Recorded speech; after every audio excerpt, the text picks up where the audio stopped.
Hello everyone, नमस्कार। स्वागत है आप सभी का एक बार फिर से अड्डा 24/7 आपके यूट्यूब प्लेटफॉर्म पर। जैसा कि आप सभी को पता है कि आज से ही कल से हम लोग आप लोगों को क्लियर कह रहे थे कि आईबीपीएस पीओ का आज 1 अगस्त को नोटिफिकेशन ऑफिशियली आ जाएगा और ऑफिशियली इसका नोटिफिकेशन आ चुका है। इससे पहले हम लोगों ने आपके साथ पेपर कटिंग डिस्कस की थी, उसके बाद एक शॉर्ट नोटिस आया, फिर विंडो नोटिफिकेशन, तो काफी सारी चीजें हैं एक राइट डायरेक्शन में होती रही और फाइनली हम लोगों के पास डिटेल्ड नोटिफिकेशन है। इसको डिटेल में डिस्कस करेंगे कि एक्चुअल एग्जामिनेशन की डेट क्या रहने वाली है, ओके, फॉर्म फिलिंग कब से शुरू होने वाली है, प्रीलिम एग्जाम कब रहेगा, मेंस एग्जाम कब रहेगा, इंटरव्यू कब रहेगा, क्या इसमें कुछ बदलाव किए गए हैं, क्या कोई चेंजेस हैं, तमाम चीजें हैं जिनका डिस्कशन हम लोग यहां पर करने जा रहे हैं। आप लोगों से रिक्वेस्ट रहेगी कृपया करके वीडियो के आखिरी तक बने रहिएगा। इवन हम लोग सबसे ज्यादा इंपॉर्टेंट चीज होती है नोटिफिकेशन में कि वैकेंसीज कितनी आई है, वैकेंसीज पे भी चर्चा करेंगे। और ये जो वैकेंसीज होती हैं, पहली चीज तो इस बात को समझना होगा कि ये आरआरबी पीओ से अलग है, क्योंकि आरआरबी पीओ में जो रहता है वो स्टेट वाइज रहता है और यहां पर जितनी भी वैकेंसीज आपकी रहती हैं वो सारी की सारी पैन इंडिया लेवल पर रहती हैं, यानी कि आपका सिलेक्शन होने के बाद आपको ऑल ओवर इंडिया कहीं भी जाना पड़ता है। तो ज्यादा मैं समय लूंगा नहीं, वैसे भी काफी रात हो चुकी है, तो जल्दी से हम लोग एक एक करके सारी चीजों का डिस्कशन शुरू करते हैं। सबसे पहले और इंपॉर्टेंट तो यही है कि ऊपर वाले का नाम लिया जाए, राधे राधे, जय श्री राधे। ओके, फाइनली हमारे पास एक और अपॉर्चुनिटी, और हाँ, हम लोग मेरे दोस्त अब और बेहतर करने जा रहे हैं। ओके, सो ऑनलाइन रजिस्ट्रेशन आपका आज से शुरू हो जाएगा, 1 अगस्त से। 1 अगस्त से 21 अगस्त तक ही ऑनलाइन रजिस्ट्रेशन आपका रहेगा। ओके, वही जो 20 दिन के लिए विंडो ओपन होती है, इस बार भी आपको 20 दिन के लिए विंडो ओपन होती हुई दिखेगी। कॉल लेटर आ जाएगा प्री एग्जाम का अक्टूबर 2024 में। वैसे तो मैं एग्जैक्ट स्क्रीनशॉट भी लेकर आया हूं कि ये पूरा स्ट्रक्चर है आपका, इस तरीके से चीजें चलेंगी, लेकिन उसमें से जो मुद्दे की बात होती है वो यही होती है कि यार हमारा प्री का एग्जाम कब होगा, फॉर्म फिलिंग कब से शुरू होगी, मेंस एग्जाम कब होगा, इंटरव्यू कब होगा, उन्हीं सारी चीजों को एक बार देख लेते हैं। तो जो ऑनलाइन एग्जाम होगा प्रीलिम्स, वो आपका अक्टूबर में शेड्यूल्ड है। मतलब अभी आप एक चीज समझ रहे होंगे, अगस्त में आपका प्रीलिम्स है, फिर अगस्त के बाद आप सितंबर में मेंस के लिए चले जाएंगे, फिर अक्टूबर में मेरे दोस्त मेंस के लिए चले जाएंगे। उस दौरान कहीं ना कहीं आपका आईबीपीएस पीओ का प्रीलिम्स देखने को मिलेगा। कॉल लेटर आ जाएगा मेंस एग्जाम का नवंबर को, और 1 महीने बाद आपको नवंबर में ऑनलाइन मेंस एग्जामिनेशन देखने को मिलेगा। रिजल्ट आपका दिसंबर जनवरी तक आपका आ जाएगा, और जो कंडक्ट ऑफ इंटरव्यू रहेगा वो जनवरी फरवरी में रहेगा। और सोचिए अप्रैल में 2025 में तो आपको अलॉटमेंट हो जाएगा कि हाँ जी फाइनली आप सेलेक्ट हो चुके हैं। बात समझ में आ रही है? सर मेरी थोड़ी प्रिपरेशन है, क्या मेरी हो सकती है? बिल्कुल सबकी तैयारी हो सकती है बेहतर। Something is better than nothing, कुछ नहीं से कुछ तो बेहतर है। ओके, तो शुरुआत कर रहे हैं। काफी लोग अभी भी यहां से, तो बेहतर है मेरे दोस्त आप अपना 100% देके शुरुआत करिए। एक और अपॉर्चुनिटी आपके पास है, एक और अपॉर्चुनिटी हम लोगों के पास है आपको बेहतर तरीके से मेरे दोस्त सिलेक्शन दिलाने की। तो मुद्दे की बात पे आ जाते हैं। तो सबसे पहले याद रखना कि 20 दिन के लिए विंडो ओपन हुई है, और फॉर्म फिल आपको तुरंत नहीं करना है कि आज ही जाके फॉर्म फिल कर दे। अभी शुभम सर का एक सेशन होता है फॉर्म फिलिंग का, उसको जरूर देखना। उस सेशन को जब आप देखेंगे तो उसमें काफी वो बारीकी से एक एक चीज को बताते हैं, एक एक स्टेप बताते हैं कि कैसे आपको फॉर्म फिल करना है। तो उस सेशन को देखने के बाद ही आपको फॉर्म फिल करना है। उसके बाद इतना समझ लीजिए कि आपके पास अक्टूबर की एक डेट क्लोज कर लो for prelims exam, and for mains exam नवंबर की डेट क्लोज कर लो। ये डेट 2 बुक कर लो कि हाँ ये 2 महीने ऐसे हैं जो हमारा सरकारी नौकरी पक्की करने जा रहे हैं, और इंटरव्यू आपका जनवरी फरवरी में रहेगा। आगे की बात करेंगे पार्टिसिपेटिंग बैंक। जैसा कि हम सभी को पता है हमारे देश में कुल मिलाकर जो राष्ट्रीयकृत बैंक हैं, जो नेशनलाइज्ड बैंक हैं, जिनमें कि हम लोग काफी सारे बैंक हैं, ये टोटल मिलाकर 11 बैंक है जिनको हम लोग नेशनलाइज्ड बैंक बोलते हैं, और यही बैंक इसमें पार्टिसिपेट करते हैं। स्टेट बैंक ऑफ इंडिया की वैकेंसीज अलग रहती है, तो इसमें bank of Baroda, Canara bank, Indian overseas bank, UCO bank, ये कुल मिलाकर 11 बैंक है, जिसमें कि आपका जब सिलेक्शन होगा तो आपको इन्हीं में से कोई एक बैंक अलॉट होगा। ओके, अब वैकेंसीज जिसको लेकर काफी देर से हम लोग चर्चा कर रहे थे कि यार वैकेंसी कब आएंगी, कितनी आएंगी, ये तो वैकेंसी भी आ चुकी हैं और नंबर्स भी क्लियर हो चुके हैं। 4455 4455। और एक चीज इंपॉर्टेंट यहां पर देखिए, बैंक ऑफ बड़ौदा ने एनआर कहा है, not reported. Okay, bank of Maharashtra ने यहां पर एनआर कहा है, okay, not reported. Indian bank ने एनआर कहा है, नॉट रिपोर्टेड। ओके, इसका मतलब क्या होता है वो बड़ा जरूरी है समझना भाई। ठीक है, एनआर यहां पर, और 2 बैंक है, यूको बैंक ने भी एनआर कहा है और यूनियन बैंक ऑफ इंडिया ने भी एनआर कहा है। मतलब ये 4455 नंबर ये हैं, ये बढ़ते हुए आपको दिखेंगे। मतलब जो बैंक एनआर रिपोर्ट करते हैं वो भविष्य में आप मान के चलिएगा 10 दिन में, 15 दिन में, फॉर्म फिलिंग से पहले ही आपको नंबर्स बढ़ते हुए दिख जाएंगे। तो आप ये मत सोचिए कि 4455 वैकेंसीज हैं, आप ये मान के चलिएगा ये वैकेंसी लगभग मेरे दोस्त 1500 2000 और मानिए, ये आराम से अच्छी खासी वैकेंसीज पहुंचेंगी। ओके, सो यहां पर आप देख सकते कैटेगरी वाइज है। एक चीज मैंने फिर आपको बोली थी कि ये स्टेट वाइज नहीं होता, पैन इंडिया लेवल पे होता है, इसलिए यहां पर आपको ये एग्रीगेट तौर पे दिखता है। नहीं तो आप आरआरबी पीओ में देखेंगे तो स्टेट वाइज वैकेंसीज देखने को मिलती है, बट आईबीपीएस पीओ में पैन इंडिया लेवल पे रहता है वैकेंसीज। ओके, एजुकेशन क्वालिफिकेशन 21 अगस्त 2024, ये डेट बहुत इंपॉर्टेंट है। क्यों इंपॉर्टेंट है?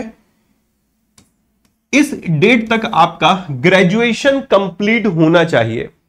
मैटर नहीं करता आपके पास डिग्री है, मार्कशीट है, मैटर ये करता है आपका रिजल्ट आ जाना चाहिए। आप फाइनल ईयर में हैं, आज आप 1 अगस्त पे बैठे हुए हैं, 1 अगस्त से 21 अगस्त तक, 21 अगस्त तक आप एग्जाम दे चुके हैं, आप रिजल्ट का इंतजार करें। अगर रिजल्ट आ जाता है आप फॉर्म फिल कर दीजिएगा, आप एलिजिबल हैं। लेकिन अगर 21 अगस्त तक आपका फाइनल ईयर का रिजल्ट नहीं आता, आप एलिजिबल नहीं रहेंगे। Okay, clear? इसमें ग्रेजुएशन मांगा है, कोई अटेम्प्ट नहीं है कि 3 या 4 अटेम्प्ट है। कोई ग्रेजुएशन में प्रतिशत का मतलब नहीं है कि 55% चाहिए, कि 60% चाहिए, कि 70% चाहिए, कि 90% चाहिए। ओके, ऐसा कुछ नहीं है, प्रतिशत का कोई क्राइटेरिया नहीं, कोई बार ही नहीं है मेरे भाई। ओके,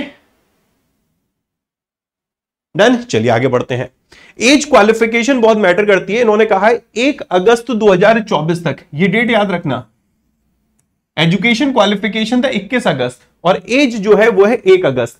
1 अगस्त 2024 तक के लिए बोला है। Minimum 20 years, maximum 30 years. Maximum 30 years में भी आपको रिलैक्सेशन मिल जाता है अगर आप कोई स्पेशल कैटेगरी में आते हैं, उस पर भी चर्चा हम लोग करेंगे। लेकिन नॉर्मल अगर हम लोग बात करें तो मिनिमम एज क्वालिफिकेशन कितना, 20 साल, मैक्सिमम कितना है, 30 साल। इन्होंने एक बात जो यहां पर बोली वो बहुत इंपॉर्टेंट है, कैंडिडेट का जो जन्म है वो 2 अगस्त 1994 से पहले नहीं होना चाहिए और 1 अगस्त 2004 के बाद नहीं होना चाहिए। ये डेट आप याद रखना, इससे पहले नहीं होना चाहिए, इसके बाद नहीं होना चाहिए। ये दोनों डेट इसमें इंक्लूडेड है, इंक्लूसिव है। ओके, सिंपल शब्दों में 20 साल मिनिमम, मैक्सिमम 30 ईयर्स, और कब से काउंट होगी उसको और स्पेसिफिक यहां पर कर दिया गया है। ये जो एज रिलैक्सेशन होता है, ये एज रिलैक्सेशन स्पेशल कैटेगरी में मिलता है। जैसे कि अगर आप शेड्यूल्ड कास्ट और शेड्यूल्ड ट्राइब से हैं, तब आपके लिए मैक्सिमम एज 30 नहीं होती, तब आपके लिए मैक्सिमम एज 35 हो जाती, 5 साल और जुड़ जाते हैं। आप अदर बैकवर्ड क्लास से आते हैं, नॉन क्रीमी लेयर से आते हैं, तो आपके लिए 30 साल ना होते हो और 3 साल यहां पर आपको रिलैक्सेशन मिल जाता है। Same for person with benchmark disability, same for ex serviceman, okay, and person affected by 1984 right, जो 1984 के दंगे से प्रभावित रहे हैं, उनके लिए भी यहां पर रिलैक्सेशन ने दिया गया है। और वो कितना, 5 साल का, इधर एक्स सर्विसमैन के लिए 5 साल का, और ये जो पर्सन विद बेंचमार्क डिसेबिलिटी इनको 10 साल का। ये इनको मैक्सिमम एज में रिलैक्सेशन मिल जाता है। Okay, done. चलिए आगे बढ़ेंगे।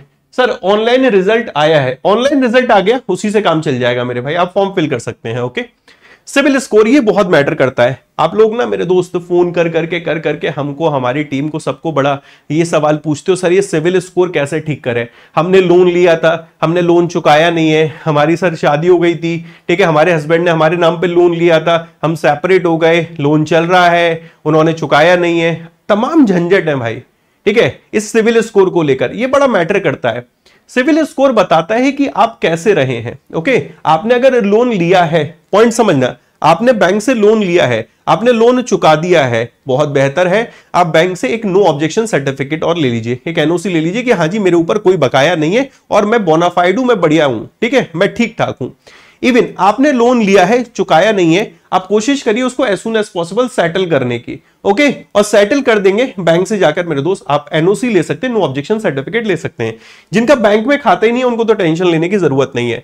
Candidate with no bank account shall not be required to produce civil status, उनको सिविल स्टेटस बताने की जरूरत नहीं है। तो कैंडिडेट जो अप्लाई कर रहे हैं उनको यह सुनिश्चित करना पड़ेगा दे मेंटेन हेल्दी क्रेडिट हिस्ट्री, उनका हेल्दी क्रेडिट हिस्ट्री का मतलब है अच्छा खासा सिविल स्कोर हो eight the time of joining of bank. जब आपका डॉक्यूमेंट वेरिफिकेशन होगा, बैंक ज्वाइन करेंगे, उस टाइम पे आपका बेहतर स्कोर, सिविल स्कोर होना चाहिए। जो मिनिमम क्रेडिट स्कोर है will be as per the policy of participating bank. अब 11 बैंक इसमें पार्टिसिपेट कर रहे हैं तो उनकी अलग अलग पॉलिसी होगी, उसके अकॉर्डिंग जो सिविल स्कोर होगा, किसी का कोई सिविल स्कोर, किसी का कोई सिविल स्कोर, वो आपको मीट करना होगा। ओके, दोस्त कैंडिडेट, ऐसे कैंडिडेट जिनका सिविल स्टेटस अपडेटेड नहीं है before date of joining, date of joining से पहले, तो उनको पास दो ऑप्शन है, या तो वो सिविल स्टेटस को अपडेट करे या फिर वो NOC, no objection certificate, bank से लेकर प्रोड्यूस करे। ओके, अगर आप ऐसा नहीं करते हैं तो आपका मेरे दोस्त जो ऑफर है, मतलब जो लेटर ऑफ ऑफर है, वो विड्रॉ भी हो सकता है और कैंसिल भी हो सकता है। ओके, और फाइनल जो डिसीजन है या डिस्क्रिप्शन है वो तो बैंक के हाथ में है।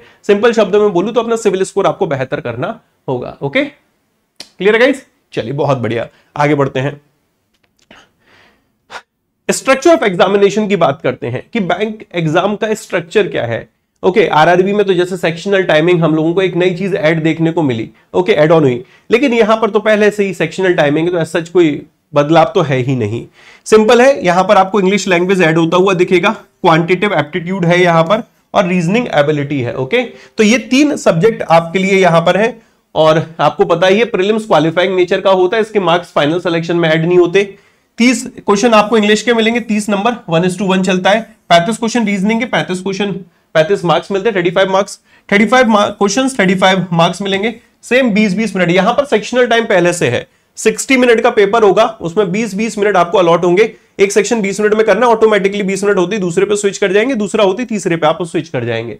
ओके, इसके अलावा इन्होंने बोला है कि आपको सेक्शनल भी क्लियर करना होगा और ओवरऑल भी क्लियर करना होगा। मतलब क्लियर कट में बोले तो यहां पर कट ऑफ आपको इंग्लिश का भी क्लियर करना है, मैथ्स का भी और रीजनिंग का भी, और ओवरऑल भी प्रीलिम्स का कट ऑफ क्लियर करना है। Candidate have to qualify in each of 3 tests by securing cut-off marks to be decided by IBPS. Clear है guys? कंप्यूटर सर्टिफिकेट की बात इसमें नहीं की गई है, लेकिन IBPS क्लर्क में की गई थी। आपके पास कंप्यूटर सर्टिफिकेट होना चाहिए। अब सोचो नहीं, बहुत बड़ी चीज नहीं है मेरे दोस्त, जो उसके लिए इतना सोचने की जरूरत है। मेंस एग्जामिनेशन की बात कर लेते हैं। मेंस एग्जामिनेशन का भी पैटर्न आपको सेम देखने को मिलेगा। रीजनिंग एंड कंप्यूटर एप्टीट्यूड, यहां पर 45 क्वेश्चन है, 60 मार्क्स है, 60 मिनट आपको इसके लिए अलॉट किए गए हैं। Economy, banking, general awareness, 40 question, 40 marks, 35 minute इसके लिए अलॉट किए गए, मोर देन इनफ है। ओके, इंग्लिश लैंग्वेज के लिए 35 क्वेश्चन, 40 मार्क्स, 40 मिनट अलॉट किए गए हैं। Okay, DI, data analysis and interpretation, 35 question, 60 marks. ये 2 सेक्शन आप देखेंगे, मैथ्स और रीजनिंग, ये अच्छी खासी वेटेज रखता है। 40, 30, 70, 80 क्वेश्चन के 120 नंबर आपको यहां पर मिल रहे हैं, और मैथ्स के लिए आपको 45 मिनट मिलते हैं। आपको मैंने पहले भी बताया था कि यहां पर डिस्क्रिप्टिव पेपर होता है। आप प्रीलिम्स क्लियर करेंगे, आप मेंस के लिए एलिजिबल बनते हैं। मेंस के आपके रिटन के ये जो मार्क्स हैं, ऑब्जेक्टिव है, ये ऐड होंगे, प्लस डिस्क्रिप्टिव के मार्क्स ऐड होंगे। डिस्क्रिप्टिव भी आपका मेंस एग्जामिनेशन के तुरंत बाद ही रहता है, अलग से पेपर वगैरह नहीं मिलेगा, सिस्टम पे आपको टाइप करना होगा। Okay, clear? चलो, यहां पर देखना, इंग्लिश लैंग्वेज में आपको एक लेटर राइटिंग देखने को मिलता है कि ऐसे 2 क्वेश्चन मिलते हैं, 25 मैक्सिमम मार्क्स होते हैं, 30 मिनट इसके लिए मिलते हैं। तो आपको मेंस एग्जामिनेशन का स्कोर और ये रिटन एग्जाम का इंग्लिश का डिस्क्रिप्टिव का जो रहेगा, ये 2 ऐड होंगे। इसके बेसिस पर फाइनल मेरे दोस्त आपका सिलेक्शन होगा, प्लस इंटरव्यू। इसके बाद आप इंटरव्यू के लिए क्वालिफाई कर जाएंगे। ओके, नेगेटिव मार्किंग सबको पता है, तुक्का मारने की जरूरत नहीं भाई। सुनो, शुरुआत में जो पहली दफा पेपर जाते हैं ना, उनका मन करता है कि सारे के सारे क्वेश्चन करके आए। नेगेटिव मार्किंग उनके दिमाग में चलती ही नहीं है, और तुक्का मारने से बहुत सारे बच्चों का सिलेक्शन रुकता है। 0.25 है, 1/4 है। अगर आप 4 क्वेश्चन गलत करते हैं तो 1 क्वेश्चन मेरे दोस्त आपका सही चला जाएगा। 0.25 नेगेटिव मार्किंग है, जिसको हम लोग बोलते हैं 1/4। ये प्रीलिम्स में भी है और ये मेंस में भी है, इस बात को आप खासा ध्यान रखेंगे। ओके, चलिए आगे बढ़ते बेटा। इंटरव्यू बहुत इंपॉर्टेंट है, इंटरव्यू रिलेटेड चीजें बहुत इंपॉर्टेंट है, इसको ध्यान से समझना। आपने प्री क्वालिफाई किया, क्वालिफाइंग नेचर, मार्क्स फाइनल में ऐड नहीं हो रहा है। मेंस क्वालिफाई किया, डिस्क्रिप्टिव क्वालिफाई किया, मेरे भाई उसके मार्क्स ऐड होंगे, प्लस इंटरव्यू के मार्क्स ऐड होंगे। इंटरव्यू में candidate who have been shortlisted for online main examination for PO will subsequently be called for interview। तो जो मेंस के लिए जाएंगे वो इंटरव्यू के लिए भी यहां पर जा रहे हैं। ओके, क्लियरली इन्होंने ये बोल रखा है, टोटल जो मार्क्स इंटरव्यू का अलॉट किए गए वो 100 है। 100 मार्क्स अलॉट होते हैं, फिर इसको एक रेशियो में बांट लेते हैं ये कहते हैं कि जो मिनिमम क्वालिफाइंग मार्क्स रहेगा इंटरव्यू के लिए वो आपका रहेगा 40%, okay, will not be less than 40%, मतलब आउट ऑफ 100 आपके 40 से नीचे नहीं आने चाहिए। और अगर SC ST OBC person with benchmark disability है तो 35% से नीचे नहीं आने चाहिए, ओके। और जो वेटेज रहेगी ऑनलाइन मेन एग्जाम की और इंटरव्यू की वो आपकी 80:20 होगी। 80:20 मतलब ये कहते हैं मेन एग्जामिनेशन के स्कोर इंटरव्यू के स्कोर तो 80-20 में बांट देते हैं, ठीक है। जो इंटरव्यू का स्कोर है उसको 20 कर देते हैं और मेन एग्जामिनेशन के स्कोर को 80 करते हैं। उसके बेसिस पे यहां पर ये फाइनल कट ऑफ बनाते हैं, ओके, जिसके बेसिस पे आपका सिलेक्शन होता है। Clear guys? सर डन, आप आराम करो, सुबह जल्दी आपकी क्लास ऑलमोस्ट डन, थोड़ा सा और बाकी रह गया, ठीक है। यहां पर जो फीस है वो है 175 रुपए inclusive of GST SC ST person with benchmark disability candidate के लिए, और जो जनरल कैंडिडेट है उनके लिए, फिर जो अदर्स में आ जाते हैं जनरल के इसके अलावा जो भी बचे उनके लिए यहां पर 850 रुपीज फीस रहेगी, ओके। ये बहुत इंपॉर्टेंट है। अक्सर आप प्रीलिम्स एग्जामिनेशन देकर आते हो और अपना जो एडमिट कार्ड होता है, जो कॉल लेटर होते हैं, उसको भूल जाते हो। ऐसा नहीं करना है, आपको उसको वापस लेकर आना है। मेंस के टाइम पर भी आपको ले जाना होगा। Call letter of prelim examination will not be collected at examination venue, वो एग्जामिनेशन वेन्यू पे कलेक्ट नहीं किया जाएगा at the time of pre exam. It will be duly authenticated, उस पर मेरे दोस्त मोहर वोहर लगाई जाएगी, स्टैंप लगाई जाएगी एग्जाम सेंटर स्टाफ के द्वारा। Candidate will need to retain, candidate को उस कॉल लेटर को अपने पास रखना पड़ेगा सेफली, कैंडिडेट को उसको लेकर आना पड़ेगा at the time of mains examination, prelims का कॉल लेटर भी और मेंस का भी। इस बात का बड़ा ध्यान रखना बेटा, ठीक है। आप लोग सोते नहीं है क्या? आप लोग आराम से सोएं, सुकून से सोएं, इसलिए हम लोग जग रहे हैं, ठीक है। चलिए आगे बढ़ते हैं। तो ये मेरे दोस्त वन स्टॉप सॉल्यूशन रहेगा। ये सारी चीजें मैंने डिस्कस की हैं। ऑफिशियल नोटिफिकेशन यहां पर ये है, ये आप देख सकते हैं। इसमें एक एक चीज को बड़े सिस्टमैटिक वे में दे रखा है, और उसमें से जो मुद्दे की बात है जैसे कि एज क्वालिफिकेशन हो गई आपकी, या फिर मेरे दोस्त जितनी भी इंपॉर्टेंट चीजें होती है, जैसे फॉर एग्जांपल एलिजिबिलिटी क्राइटेरिया क्या है, एजुकेशन क्वालिफिकेशन क्या है, ये सारी चीजों में से मैंने जो इंपॉर्टेंट चीजें वो सारी कवर कर दी है, ओके। जो मेन चीजें बनती हैं जिनका आपको ध्यान रखने की जरूरत है। अब तैयारी कहां से करें? आप लोगों के लिए एक बैच हम लोगों का 9 अगस्त से शुरू होने वाला है, IBPS PO 2024 का। एक बैच बैंकिंग एवेंजर भी है, जो कि अभी आपका ऑनगोइंग बैच चल रहा है। ये दोनों बैच है। आपको अलग अलग बैच में एडमिशन नहीं लेना, आपको सिर्फ एडमिशन लेना बैंक महापैक में।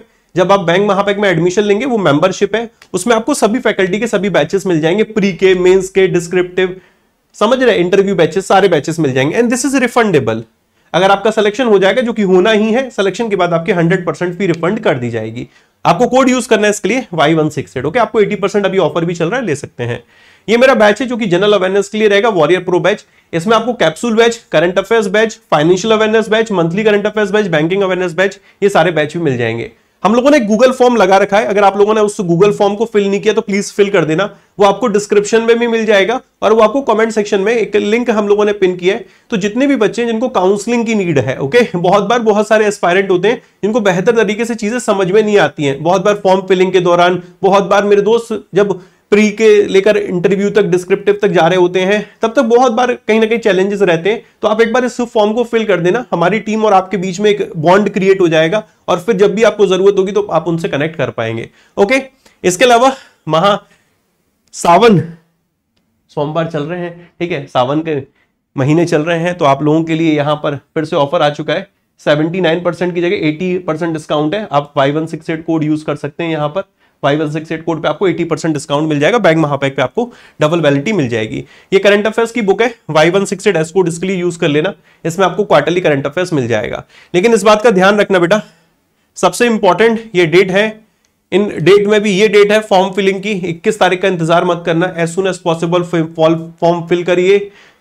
अड्डा 24/7 एप्लीकेशन को इंस्टॉल कर लीजिए। एप्लीकेशन इंस्टॉल करने के बाद आपको इंपॉर्टेंट अपडेट रहेंगी, वो सारी मिलती रहेंगी। कट ऑफ से रिलेटेड काफी सारे सेशंस आपको देखने को मिलेंगे। एग्जाम का सिलेबस का रहता है, बहुत सारे एस्पायरेंट होंगे जिनको नहीं पता होगा, बिल्कुल शून्य से शुरुआत कर रहे होंगे, तो काफी सारे सेशंस आपको मिलेंगे। तो उसके लिए 2 चीजें कर लीजिए, एक चैनल को सब्सक्राइब कर लीजिए और एक मेरे दोस्त अड्डा 24/7 एप्लीकेशन को इंस्टॉल कर लीजिए, ओके। और सेशन पसंद आए तो प्लीज अपने दोस्तों को, मित्रों को, सभी लोगों को शेयर जरूर करिएगा। Bye bye, take care, Radhe Radhe दोस्तों, गुड नाइट, शुभ रात्रि।